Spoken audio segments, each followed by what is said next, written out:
Friends, இன்றைக்கி நம்ம key rice பண்ண போகிறோம். வாங்க எப்படி செய்யுதுன்னு பார்க்கலாம். இதுக்கு ஃபஸ்ட்டு ஒரு பேனில் ஆயில் அண்ட் கீ ஆட் பண்ணிக்கிட்டு ஆனியன் அண்ட் க்ரீன் சில்லி போட்டு நல்லா வதக்கிக்கலாம். ஜிஞ்சர் கார்லிக் பேஸ்ட் இது கூடவே ஆட் பண்ணி நல்லா மிக்ஸ் பண்ணிக்கலாம். இப்போது நம்ம தேவையான அளவு டொமேட்டோ ஆட் பண்ணிக்கலாம். பட்டை போட்டுக்கலாம்.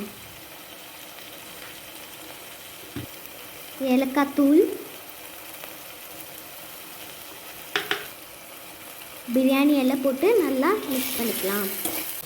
ஒரு கிளாஸ் ரைஸ்க்கு 2.5 கிளாஸ் கோகனட் மில்க் ஆட் பண்ணிக்கலாம்.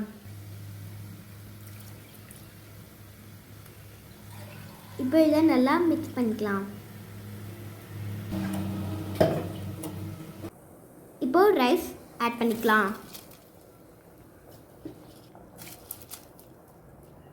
இது ஹாஃப் குக் ஆனதுக்கப்புறம் நம்ம சால்ட் ஆட் பண்ணிக்கலாம்.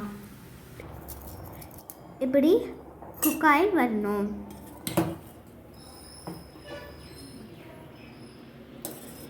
இப்போ நம்ம இதை மூடி போட்டுடலாம். இப்போ நம்மளுக்கு கீ ரைஸ் ரெடி ஆயிடுச்சு. உங்களுக்கு இந்த வீடியோ பிடிச்சிருந்துச்சுன்னா மறக்காமல் லைக் போட்டுருங்க. பாய். தேங்க்யூ ஃபார் வாட்சிங்.